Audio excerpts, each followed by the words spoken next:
Au mai sauo i le mafutanga. Au mai sauo i le mafutanga. Mafutanga faleanganga. Au mai sauo tai mai seanganga. Ile mafutanga. Au mai sauo ile mafutanga. Au mai sauo ile mafutanga. Mafutanga faleanganga. Au mai sauo tai mai seanganga. Ile mafutanga. Glory, glory. Ele oto toe anisi olo au ainga. O ila tona ele fa'aolaina. He polo tama o lau toia ina. Tai mai lona lima. Alleluia. Ele oto toe anisi olo au ainga.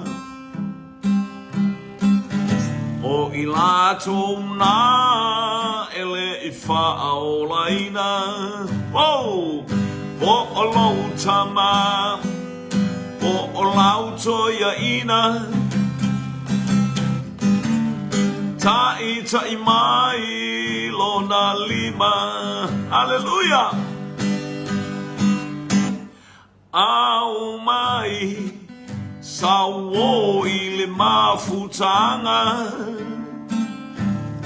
Au mai sauo ile mafutanga. He mafutanga faleanganga. Au mai sauo tai mai seanganga. Ile mafutanga. O soe te toe la patai atu. La tanga luenga o le moli mawatu. Ta watu Yesu i seanganga o fatalale. Hallelujah. Mai leleanga, mai loa lona sise. No soe o te toe la patai atu. Hallelujah. La tanga luenga e ole moli mawatu. Ta watu Yesu i seanganga o fatalale. Liu mai leleanga, mai loa lona sese. O hau mai, i sauo i le mafutanga. Au mai, sauo i le mafutanga. Matou whaatai tamane nei vaenga o le auli o matou mau e lo walofa malo wanga le leile ao la mea i malo a ao ta itai. Matou whaatai atu oe vi ia lo sua whai whawau. Po kalame lau whanau te talo i lau fio ia i lo manuia ia i au whamanuianga.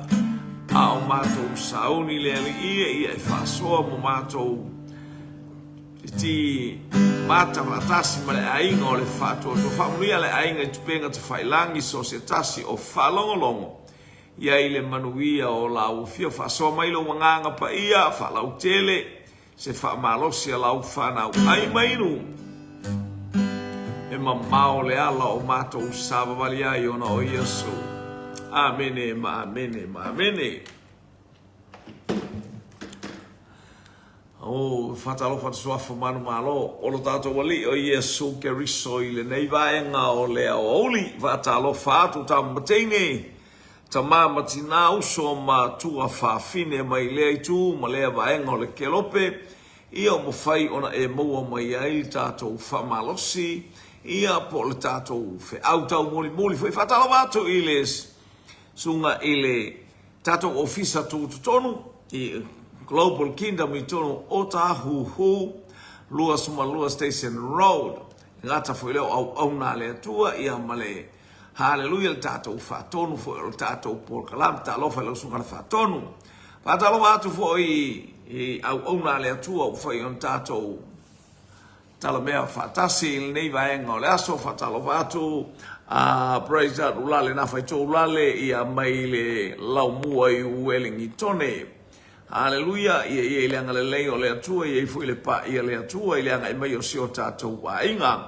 Whamunu i atu fo i teine, haleluya, o le mōli o le ama lauli i Amerika Samoa, por teine o le telefoni pālu tōunga na mō mai.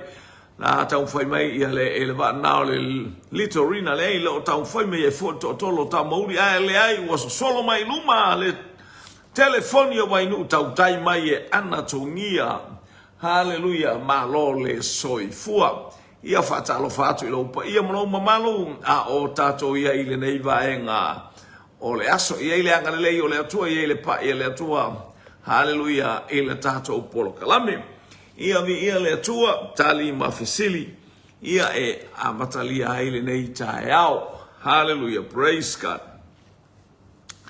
Tato ofisili mua aile a tato ofisili mua mana ia tau samo nei ta oto le lei le savili wati le ina vevela le la ia i foi spefu a mango le mutia ia e lango le laufanu la bo samo la to ia haleluya e malu mamata ngofie moni foi o tou ai malulu ia ono le tu ma tu langa o ia o tou a o matou e le ini me fa pena o se malulu ia e se le malu o le tafe mai. Haleluya o whamunianga le atua e le nei vaenga o le aso. Ia i tiu tōn whaiva mga luenga. Manuia waptai mō lau tatalo. Ia manuia si o tātou ainga i Samoa nei i le angalelei o le atua. Manuia le tātou malo i lau tatalo. Whaftai a e tatalo o le tali nā o lau tatalo.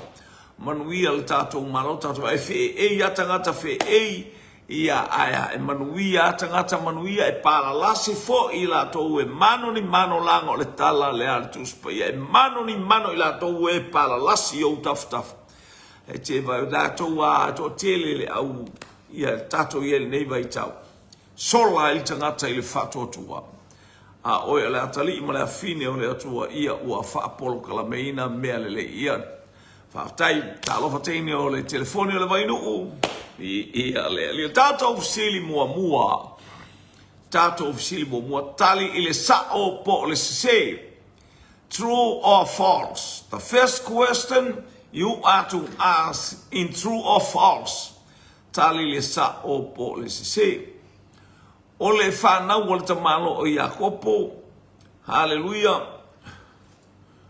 o le iloa le atali o Iakopo sa o Iosefa o ai ona fasili ina le loto o le toi ina o Iakopo lona atali o Levi. Walu ese atu Iosefa male a inga o tangata waso so o mai ai le pele i le loto o toi inga o Iakopo o le tama o Levi sa o pese. Sa o pese wa fa pele pele toi ina il tama o Levi. Tamalen for bel for fine was so o nei o maloto o lua. Robeta pele masina ta lo fatene mai manurewa. Hallelujah. Ia le fale ingolo ita fatafa I happy days. Happy days. Afeane I manurewa I le tua oima. Hallelujah ma manukau. Sei va aile happy day. Ia se e mai ai tina tatalo ia ro peta pele masina leu tali mai tatou tali mua mai le angelu tau mai le vaingalu i le pā e se ia baba ia tu foi le tali mai ia le tatou uso le a brother tanu vasa hallelujah fatalo watu anu vasa family vi ia le li ma le tali se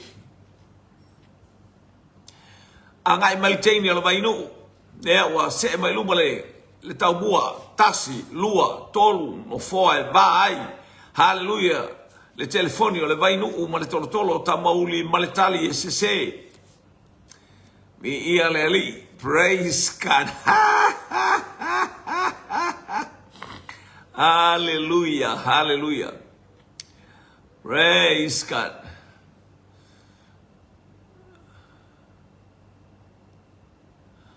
Faftai ropeta mon fatalofa ia vi ia leli. To tasi ale awinato tato ofisili walwe se Yosefa male ainga wale anga le auso. Wa fatau watu Yosefa aya wa pele ile loto le toi ina le tama o Levi. Tama lo na tolu ale lo matua o lea. Sa o pese ia le atua ngai mai tatu tali sa o peset ia le li ia ua tali tatu sili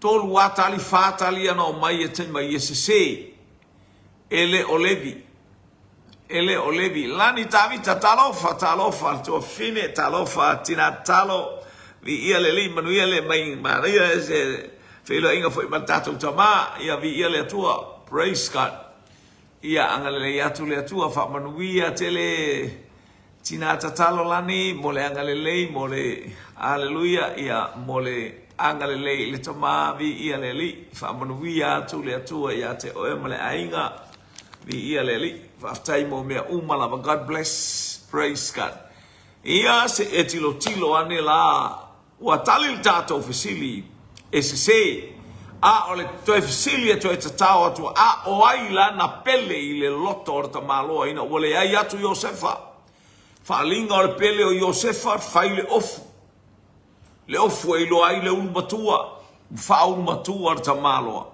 hallelujah ia a se e mai le combination soup mai America Samoa ile molio le aba ia o ai la le tangata wale ai Yosefa aina pele ile loto le toina marito ina le ai lorta mai titilea o wotiloa ele ai lolo watali ilea wa uto wa vena au ile tunga mau malefano noa ia le watali mai ia taini o molio le aba o le tama o Peniamina tali mai le tama o le mai sale aula praise God o Utah tali mai ia le uso mai tutuila America Samoa i fanga ai male pale ona Anthony Tanuvasa and family hallelujah o Peniamina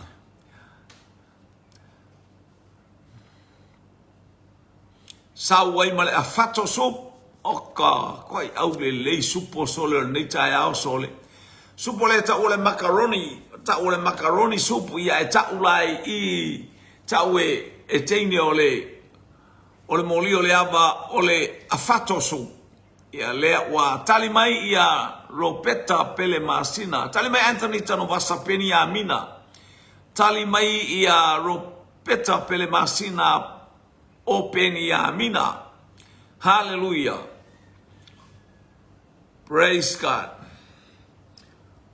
ia o te lo watali le tata ofisili le nei vaenga o le aso a vi ia le atua ia le wato e palota mai ia tamo le vaingalu a ia mo Peniamina vi ia le li Peniamina le lei tamaititi au le lei mai manono o ele si tamaiti fa penai manono hallelujah vi ia le li fa aftai tali tata ofisili o le pele le loto orto ina Peniamina hallelujah no mo vai atu Yosefa lo na uso pe ye pele alfa na wol fa fine le o rasela ia via le atua ia vai esele vai tamaiti la fia ia ita ma el toi ina se vai fa le leito te lola ye lona ma fa malona lota o le fai ma fasi a o fai ma ia fa pena na fa ye o tato winga tala watu tuna alamaya hallelujah male ainga praise God hallelujah au kilani praise God. Oina mua whanau. Oi o tamaiti na mua whanau. Na mua whanau tanu pe na mua whanau ia nafatali. Oina mua whanau o twatai tuna ala mai martali peni amina sa ole leile tali. Peni amina le wa umatu.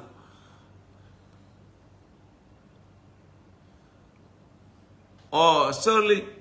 Se ale me nga kupu ai se le vesi o vasenga se o go feko o go sole. Kupu le vesi sole ma ngo fo fa pipi ya. Au te o foi lo wi lo ali. Ke o foi lo mak. O sa o ta life. O sa o ta la auli na fai ale pale bia na fai au kuso. Ala me ke o foi lo lo nga fa go lo ka kilo solo ma e fa fenga lo fa ngo malo. Mi ia le atua fatai. Au te ofo ali pe va fena i loa le tangata ali i ale ex. Hallelujah. Ai maino. E mao le ala. Ua. Hallelujah. Maletali o peni a mina mai manono. Ia ua umatu tato utali le ia peni a mina ua sa orele. A oai matua o tanu mana fatali. Fana ua se lepa. Hallelujah. Le fana wa selepa le au na ale teine o le o teine o lea. Fana wa ile o tamaiti e to lua tanu mana fatali o ai e matua o tanu mana fatali. Tali mai ana tongia o tanu. Leo wa tali mai juna ala maya au kilani New Zealand. Hallelujah o tanu. Tali mai foi ana tongia le teine America Samoa o tanu. Tali mai tamaiti hallelujah. Mai le vai nganu le pa so se fio anga sa napu hallelujah tamal matangi mai sae o tanu praise God e vai la le sa olele lai se le tau tala so ka mai kikile so ka ngakale so fa ko ka kala fa ku fa Paulo Mikaele talo fa lo uso a o anga mai fa na una pila tu leva be mai tuna ala mai o fana wa pila o le tama o tanu mana fatali o le tata ofisili o ai matua o na fatali matanu le utali mai Anthony tanu wasa hallelujah praise God e matua le tama o tanu tali mai ana tongia tanu o le tamai titi telefoni o le vainu ia o tanu so se yes ia le utali le tata ofisili ua tali tato ofisili whaatai tali o tanu e ia leli praise God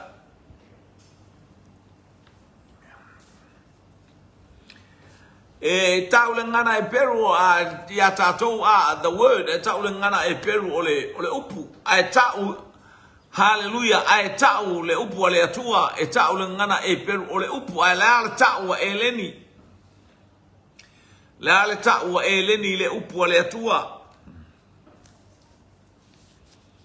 Hallelujah. O le ale ta'ua e leni i le upu le atua.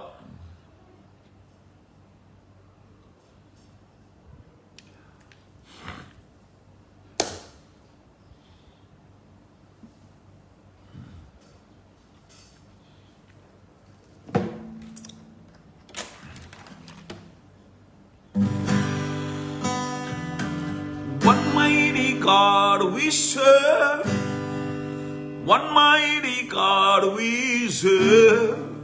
Angels bow before him, heaven hath adore him. One mighty God we serve. Mikaele logo, Junior Alamaya logo. Hallelujah, Junior Alamaya. Yohane mata mua fai mua logo. Sili esele atua, esili le atua, Ifoia ile langi, male lalo langi, sili sili le atua. One mighty God we serve. One mighty God we serve. Angels bow before him, heaven and adore him. One mighty God we serve. Twelve your might, hallelujah. Twelve your might, hallelujah. Twelve your might. Talimay anatongia, junior alamaya, logo. The wing ole upu logo. Tu sale upu male logo. Talimay anatongia, sai le tato.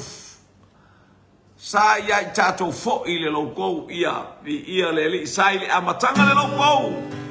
Sai le atua le logo. O le atua fo i ole logo. Praise God. Hallelujah. Ia le ai maino e mamao le ala. Praise God. Ia ua tali tato ofisili ole logo. Hallelujah. Praise God. O aina mua fai mafa masino. O aina mua fai mafa masino. O te pora po kitiona. Ile fasolonga o fa masino. O aina mua fai mafa masino. O te pora po kitiona. Hallelujah. Hallelujah.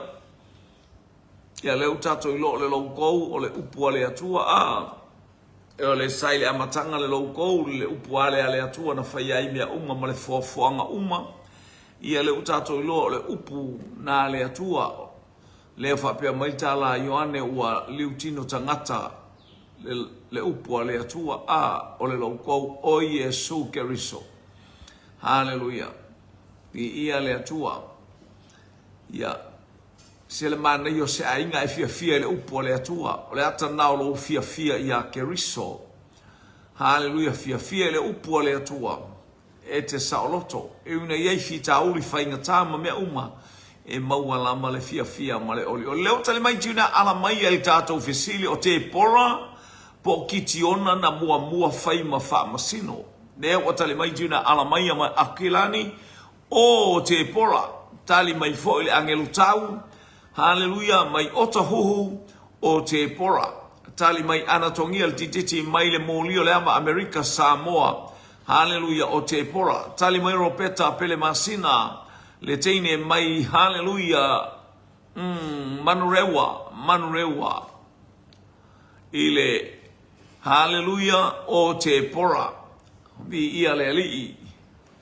Ai mainu, e mamao leala. Praise God. Ia, famalo sa ili, famalo sue, famalo foi fai tatalo, e malo foi fai ana pongi, vi ia le atua, vi ia le ali, praise God, ia, ole, mawar tato tali, ole teine o te pora, ole tintiti o te pora, sole, ole uafinge sole ingo ya te pora sole, ma ngai a kere lo uafinge, ia, ole tintiti le na mua faima, fa masino na mua nai lo kitiona le ana fatonu ele atua ia e alu e tauma ia pino le tupo kanana o ia le sa tua tu te ia pino le tupo kanana nga fa sala nei fa penga ka ko ta pena ele atua lo soi fu mo ola ia ta pena o tangata e tau mo fa fita uli ia tu le atua lo mai ko inga pa lako fa tu ia pa lako le fatonu nga te pora mai ai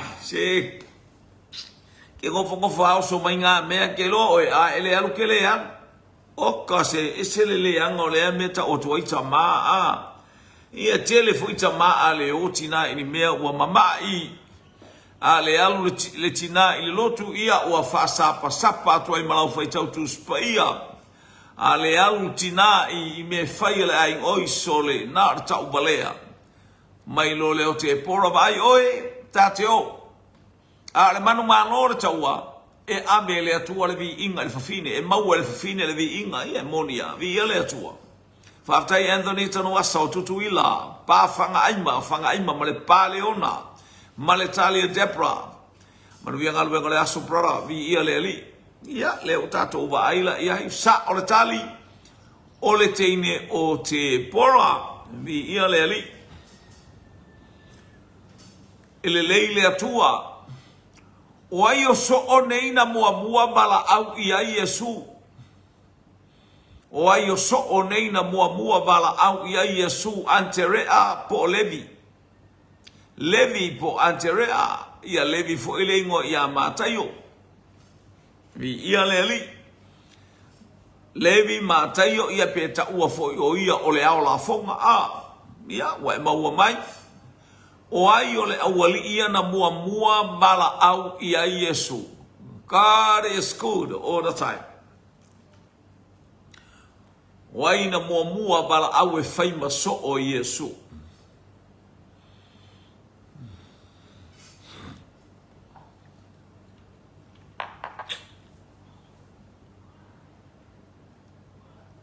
Leo o tale mai ana tongia teine mai tutuila America Samoa teine o le moli o le ama mai lauli o Anterea tale mai junior ana mai o Aukilani o Anterea tale mai fo ile tamai titilea ma le tama o Tanuvasa family o le pale o na tutuila America Samoa matafuna Anterea lea wa anga imai le tintiti lea mai totonu o manurewa ropeta masina pele masina o Anterea o kusale le kali e fa lima fa ia sawelo mala utama kopi lea haleluya fataltali haleluya ole angelu tau Anterea al tamaititi o tahuhu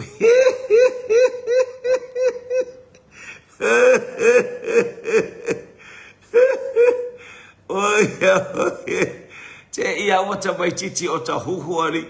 Fakali asanga kali ke ia ua oso mai ali, kali mai ali. He's Simon Peter's brother for mai junior ala mai o le uso Simona Peteru. Faftai sa o le leile tali.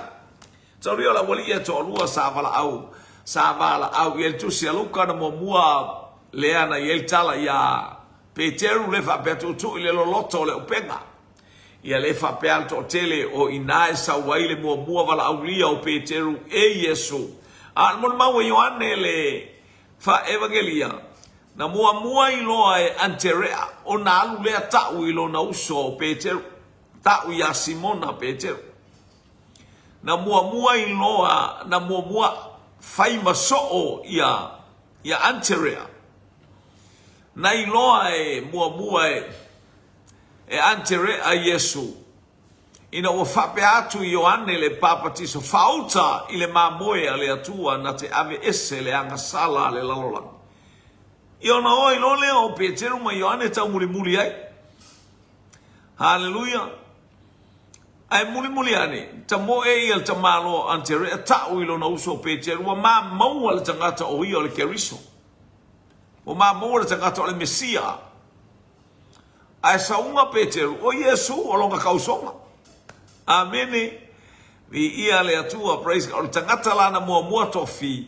O le tangata o Anterea. O Levi ia fato a maua ili tala. Inga Yesu. Ia lato o la fueta unga o ia. Lai kau ni makalai. Ai lenga na matua sila tama ia Yesu. Ma ai pentala tama loa. E ma ai le pentala ta malo po ferme na ete ficami cambia e wasila fia ele atua e faunga oi sila fia ele atua e faunga oi fo ima ile ali talia Yesu e fai mali ma faola i lo wolanga ta mai titi vai ngalu oi ke ia lo so mal vai ngalu ni ia le atua praise God. Hallelujah. O aina fasiotia apineru. O le luai tai au i totonu. Hallelujah. I totonu o Israelu ina wafai matupu. Ai te iwatangi ya wewe ai tabita. Tau tele loa wa maliu le li tele ya Israelu. Wa fasiotia le tangata apineru. O aina fasiotia apineru. Haleluya. O apinero le tai ai o saulo ua fasioti le tangata o le fisili na o aina fasiotia apinero ai mainu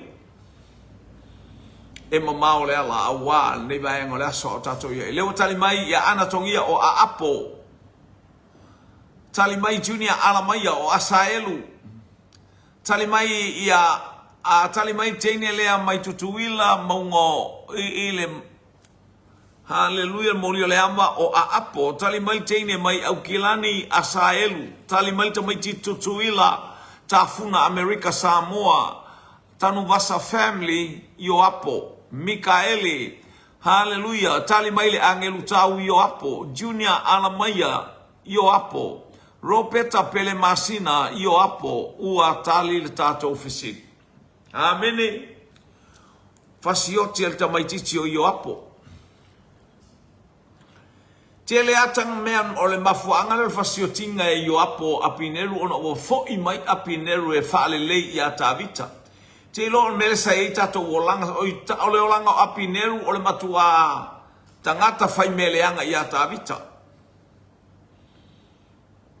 a o le taimina fa maua lalo ai mona i lole a fo i mai ma faile me o fai atua ile atua le nganga o le atua ia te ia na fo i mai peoti po le ala martulanga le antaunu i ailan taunu ua fo i atua umantala noa tavita o le a ufaaliliu umamaia Israelu ia te oe o oe lava o le tupu o Israelu pangalea ua liliu watu ai fo i mai yo apo sai le taua fatasima lona uso asaeli a lona uso apisai ia walato haleluya mau le tala kele le kankafaikala le mene o te le pisa o le faikakala mana ia lo fai o pe o le pese fo ia fa fine e ua fasi e tavita le te fulu afe ai fasi e saulo o pese manga ia inga kanga kale mfaya se me Arto inga talala le wo monoti ya yo aposole vai lá no malwaku que ofa ngai kupu que ngofo kai ka fasao le kupu ka apinge tuli lo ayo apolera fasioti ayo apo olea olona ina olona le loto fa mangalo samolo watu nu ai mai selo wa inga ilunga upenga tafailange mo mia lo loto fa mangalo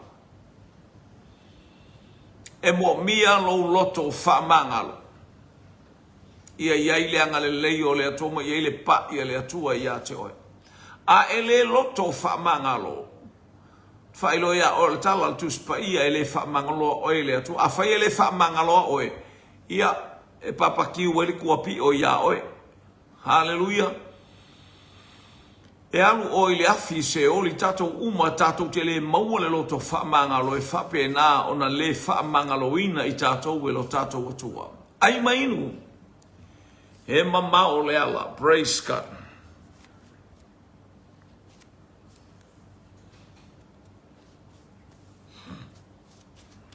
praise God tu sa tato pesele po e mantua mal tale tato pesele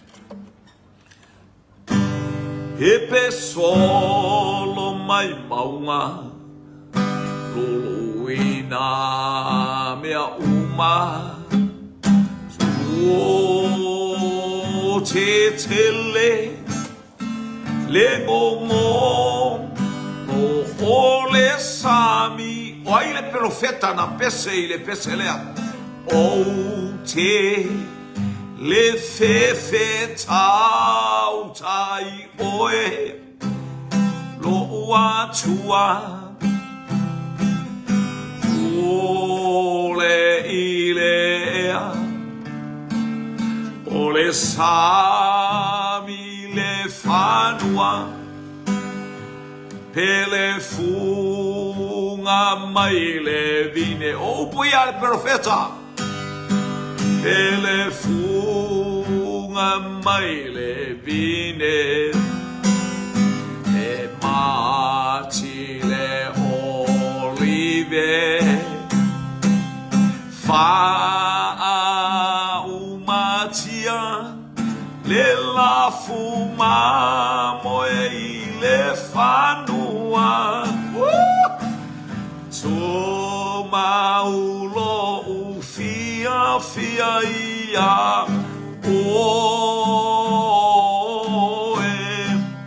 ele mawhai o na sui alo una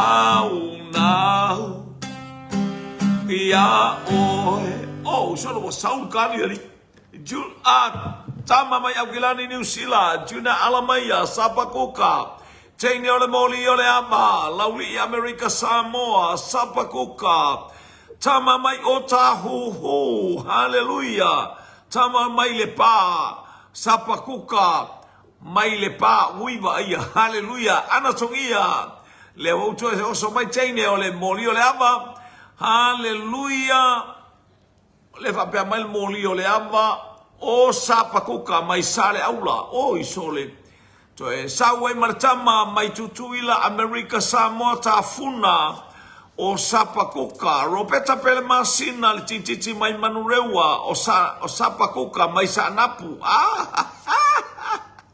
ia le watali mai loa ma juna alamaya sapakuka le mata upu e tolu fai upu e se fulu malefitu ia tali atu le o te malosi ngalu e pea tatalo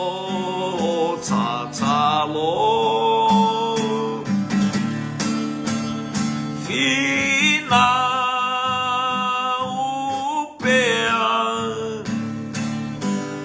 ua maulo toya o pelo atua olo mana o te mawhai ai mea ma whaftai mo le tali wa ngai mai le toe tali le whape o sapa ma kuka o le teine mai salimu I whanga I samai hallelujah ia tua sivi tole a foa tali timu le fai pese longolongo asai I tonu hallelujah o Samoa si ona fafine la le tau fai mai la natali le na fafine le tai sivi ia le tua maftai mortali alo fatele atu mo el tua fine hallelujah I tonu o wa Clentin tono Clentin ia hallelujah ile tu sifo o aukilani New Zealand fata la fatu il tuo fine ua maua tali o le tatou fesili o sapakuka le ai fa pe mai ai sapakuka hallelujah ele fatu wai mai le atua ele fatu wai mai le atua ua fatu wai mai ina ia le fa uma mai el to ina o Peteru o lana fa nau ile salamo fo I mai le ali salamo tatou salamo taimi uma tatou te salamo ai fa mai Paulo ia Efeso o te oti aso faiso konito matou tau e mamanu fe ai iaso faiso o te oti aso faiso o ki arka ngaka ia fa peane ai tatou o tangata anga sala I lea taimi ma lea taimi bi ia leli fa mnu ia lea tua ia te oi praise God o saor tatou tali o le tama ula vale o sapakuka hallelujah praise God o ai le tafine o ai le fafine na toe alu ilonga nephew o ai le fafine na toe alu ilona nephew ia ese a mea lea tua a hallelujah o ai le fafine le auntie nga koe alu le nephew ele leia safa ia le tuspa ia hallelujah e ai au ia polo kalame le tua e le matala talaina a wo o mailo ia te itaro na te itai mailo le tu lafu le kai minga ele ia se tu lafu Haleluia. Ai te le mfailana e toe ta alo le teimi whape nei a o tato ia il tu la fono. Haleluia. O ai le ingoa o le anti nga koe alu ilonga nephew. Le watali mai ana tongia o yoka peta. Tali mai teine le mai Amerika Samoa o yoka peta. Tali mai tama le mai Aukilani New Zealand o yoka peta. Haleluia. Ia elelei awane ito e faya sexy lea mea a o aso ia. Aso ia lo tato vai malese. Haleluia. Nia sa tupu ai ni mea whape al taimi ua tato ia nei. Haleluia. O taimi o le alofa tu no lo tato watua e ala ia Yesu Keriso. Haleluia. Wana fatu lai mai i tato i o tato mawani a inga mata ngofie ma le langi ma le ola e whama mau. E ala i le mamao mea uma tato te whaia. Ia na taimi na ele ain tu la fono. Taimi ele i o mali tu la fono le tu poel me lea. Le anti ngā alu ilonga nephew. Lua tatou tali wanga ia tui lunga ana tongia. Majuna ala maya. Io kapeta maya ropeta pele masina. Haleluia. Haleluia.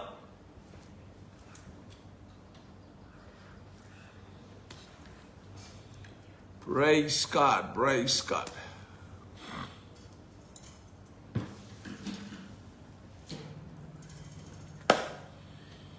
Haleluia. Tolu tatou tali. Ia le alii.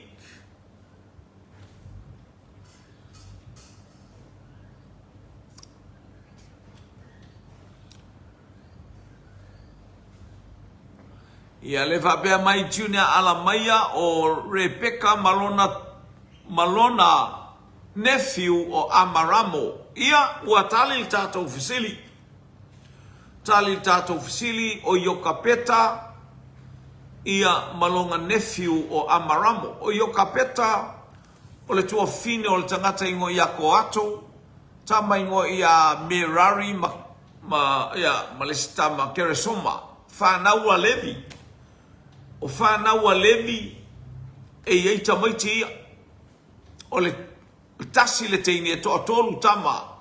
Keresoma ko ato ma Merari. E tasi lato tua fine o Yokapeta. Te ile ua whanaua le tama lea o ko ato le tama ingo ia Amaramo. Amaramo lea na toe whai mea ia pēna toe alu longa anti ia lea e mawai ia tamaiti ia o Mose o mawai le teine o Miriama. Le tama o Arona ma le teine o Yokapeta. E le lei le atua. Hallelujah. Praise God. Maua lea. Via le atua pe tato wa ai le matautia o le atua. Tato wa ai i tangata i na whao ngai le atua. Hallelujah. Nei whape ia o lea sa whai e le ai e se a awala le atua. Ma mea whai e le atua. E le mwhaina e to e whai se me whape le taimi. Nei tu solo son tu la fono malou le tali. Tu sa o lou lei loa Yesu Keriso tātou tu e whaia ini me whapea i ia le atua.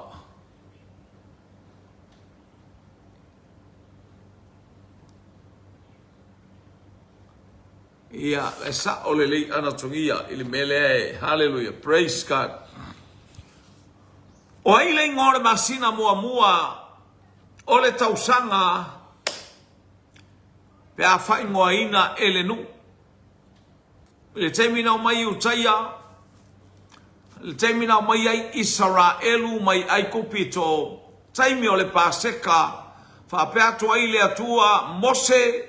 Fai le masina lea ma masina mua o le tausanga. O ai le masina mua o le tausanga. Yo.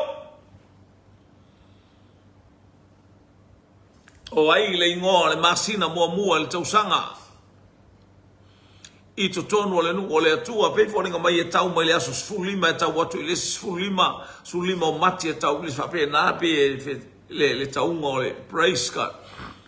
Hallelujah. Mataulia o le temi tonu lea o le ata fae le fasinga o le mamoe o le ata o le maliwa Keriso na o mai el temi na maliwa i Keriso o le temi tonu alea. Dia na faali mai ai kupito. Leu tali mai tiuna ala mai ni sani po a pipa. Tali mai ana tongia masina o a pipa. Tolu mai a tatou tali i le tama mai tafuna Amerika Samoa a pipa. Tali mua mai au kilani masina o ni sani po a pipa. Lona lua tene mai Amerika Samoa ma telefoni o wainu ma tene o le motonga le fionga ya ala i tanu moa ana tongia masina o a pipa. Haleluya, ai ai tanu wasa wa atoa ana mai tutuila Amerika a Samoa o a pipa. Sautene lea mai i te atatu po o Glendin. Haleluya, tua sivi tole afoa talitimu a pipa. Haleluya. Se e mai leva autene lea mai. Haleluya, Manurewa. Haleluya, Ropeta. Pele masina o a pipa. Ua tali le tato ofisili. O le masina o a pipa. Ia po le masina fo ni sani. Tai o le masina mua na o tausanga. Ia si avatula ma le sile winga i masina a o aila le masina muli. A o aila le masina muli totonu. O aile masina muli. Haleluya, o le tausanga faa yutaia. Ia. O aile masina muli.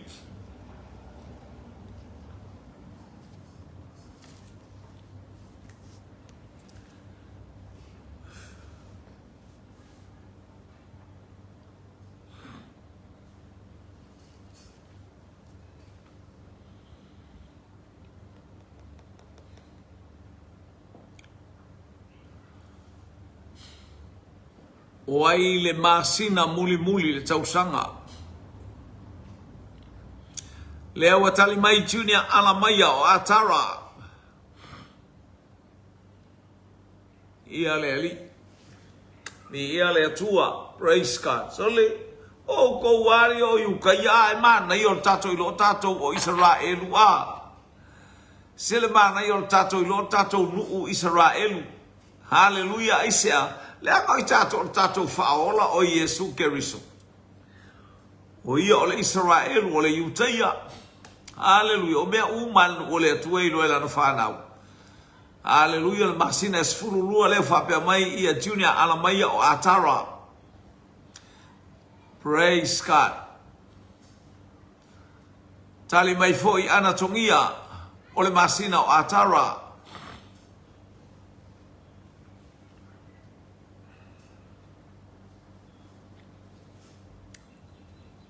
Tali tato masina muli atara vi ia le ali ana tongia vi ia le to manga ia supu sango le nga sauto oi sole sango sop ole supo le a e tango e fa supo le fuala au le or sango ole ulu tutuila e pepe ai ia ia il tulanga le ole a ai alu ese el toto mawalunga e alu ese el suka fa supo ese le mana il mea te manda o e vai sa ulu ai so nga ponga le ole mo vai sa ulu le fa bea mai to civil masina o ni sani masina mo moto e masina muli ia o le masina muli o le tausanga. Hallelujah. Le masina le safa ye tausamaanga i tonu o Peresia na fai longa ile manu maloa iai. Hallelujah. Ile tausaminga le tau o puro i tonu o Peresia. Le wengonge o Iran. Ona ole tau mofai o Hamanu e fasioti. Ia tangata o le nu o le atua. Te ala wo o mai nei i le taimi muli ona fai ai lo le ole ainga ina ua manu malo i utaia. Wale ai se tasi o i le oti. Hallelujah. Ia fa pena tatou a le ana fai ai le o maua ai le masina la le utatou wa ia to le masina o atara. O le masina na e fai ai le mele ta ole ai ngo puro ia pole borem le ta ule ngana petani ole borem haleluya ia vi ele tua ai mainu e mamao le ala vi ia le tua haleluya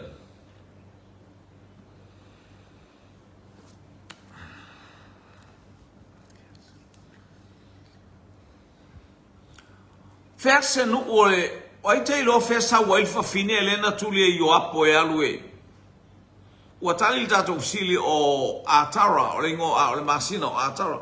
O fea te lo fesa wai fa fine elena tuli yo apo e alue. Fa ia tavita e winga le fe au na tuli ia yo apo. Fesa wai le fa fine le. Sau le fa fine wa ami yo apo e sau fa ia tuli apo sau e alu ia tavita. Sau e le tupu e fai aile. Ia fai losta mai fata oto namas whaatalanga i o apo. Ia e luato le whawhine. Ele e sao se mea palapala i numa o le atali o le atua. Whape na i tātou te ele o tangata fai mea se. Fai tonga fiti leanga. Fai mai mea e tau walea aise i tātou. Haleluia ia le ualus whawhine. E lato le fine tala noa e whamai tala. E te le orua au ma yo apo le mele te sauai. Aba ale fafine. Ale fafine. Haleluya.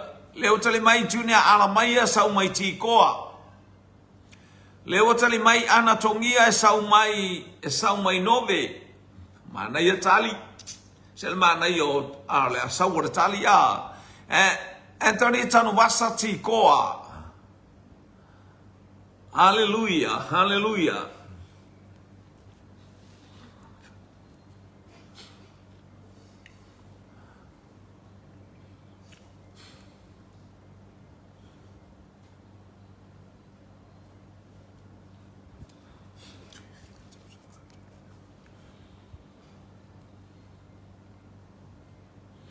Ia na le faya le fatanga fano no mana ia le tau fa mtatala mai e tuna ala mai Ia talana fa ia sa le fatana fa no mai fa ai o le fa nau pe fata tau ia aman i le tamale o Absalom haleluya ile winga o le to au mai el tupu a wa ia to fia alu tele le mafo fo le tupu lo na tali fa pena mana o ngale ia o le nu e sa wa i watali tato fisili e sa mai le nu o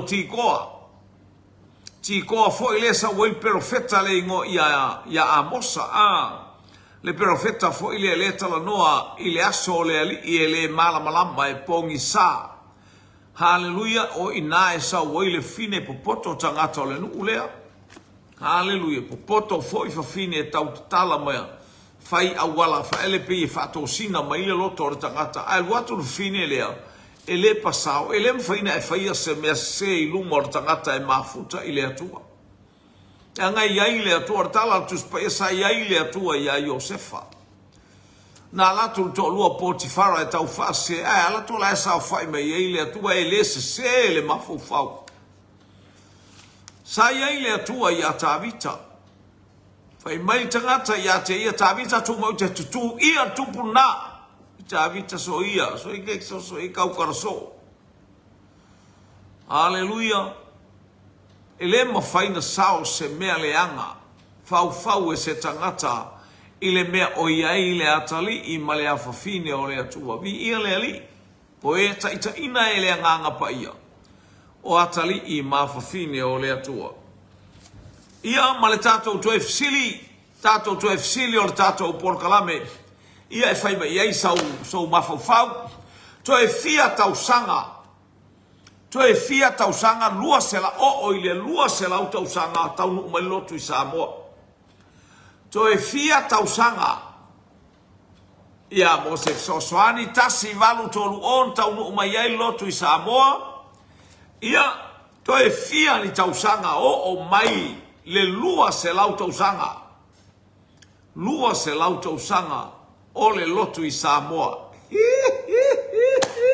Ia vi ia le ali fai wel tato pokalame vi ia le atua le nei vaenga o le aule mo le atu le anga faftai le aingo le fato tua au fai mai au foi numera ma u fika ia ma u nampas ia calculating au.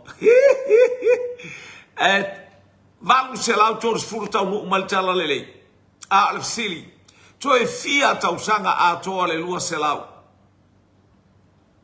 Toe fia tau sanga. Hallelujah. Praise God. Toe fia tau sanga a toa le lua se lau o tau sanga. Tali mai tamalea Amerika Samoa. Tamalea Ilia onga, hallelujah, alkolisi mapusanga, Amerika Samoa, toe fata usanga. Tali mai oi talofa ya tali mai ile, toe ya lani tavita, toe fata usanga, juna alamaya, toe lua tausanga. Tali mai anatongia, toe vanus furu male lima vanus furu ono tausanga. Hallelujah.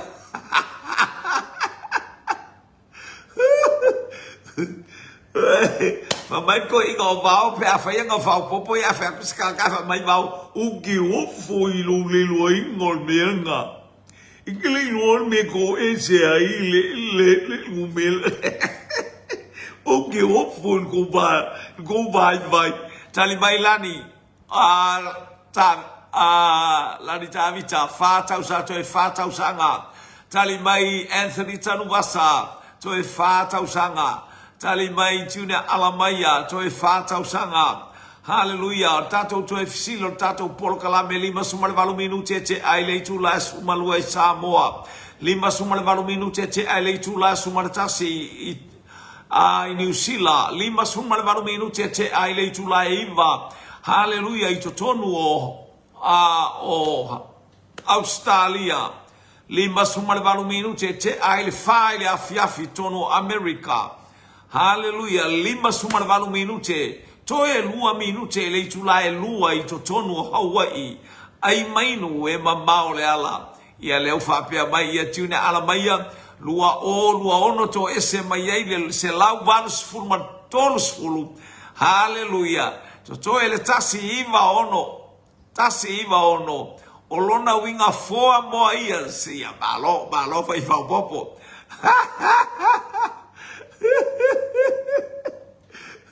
Ia le mapea mai ia teine leo le tangu boa lau sunga pasta e iwa sfuruono tausanga ropeta pele masina. Hallelujah. Toe fa tausanga tua sivi. Hallelujah. Sawa ke valea ya ke au sawa okay e mawalunga lo kulanga ya ke o au kaile onga. Mai tua sivi toe ono vaftai mortali. Hallelujah. John talo falanga mai vi ia le. Praise God. Lua sumrono to ese le namba le fa le fa mai juna ala maya. Hallelujah. To ese ai se lau valu se full se tasi valu tolu o to ese ai tau sanga na to tau sanga. Hallelujah. E fa lona winga o se lau wivas fluono tau sanga ile taimini to e fa tau sanga. Hallelujah. Ona atoa leo le lua se lau tau sanga. Hallelujah. Praise God. Lama pia ke ia tango boa. Ai, langa ole paiolo lau. Lau pia ke ia lau tua fine ia tua sivi sa o anga le e mawalunga ale le mesa a fiu ia ke ia aua famaria le tua lo wa inga nei vai ole aso toe fa tau sanga lo na winga ole afe ole lua afe tolus fulu e atoa iai le lua se lau tau sanga ole atato wa vai foi matuli matain po kalame le lotu la mosa ia le CCCS, Congregational Christian Church in Samoa, ia pole afo I se mainga foi. Hallelujah. Pe sa fa manatu fo ile se lau limas fulu o tausanga o le tala le lei tonu o le nuu o sapali na mua I tau nuu ia le tala le lei ia vi ia le tua le la o mai nei o le to e fa tausanga rono binga tatu talo soifua ia o atu e lo so I fua mo ola tato wa ma ai fa manu ya ngale ato po afo ni me te tele ia po le atu fan tu pestele la bosa ia o nai tu ia tato fia foi ma ame fatasi tato vi inga ile atua o mea uma ya on tato faftai wa fapupula matau Samoa talia Yesu e fai mali I mafaola I lo wolanga famria on tato wainga nei vaenga ole afiafi ole tau I tula esef lima le afiafi a wina tua ila upolo kalame tau langa afiafi famria le atua no Yesu amen amen. To God be the glory forever and ever. Amen, amen, amen.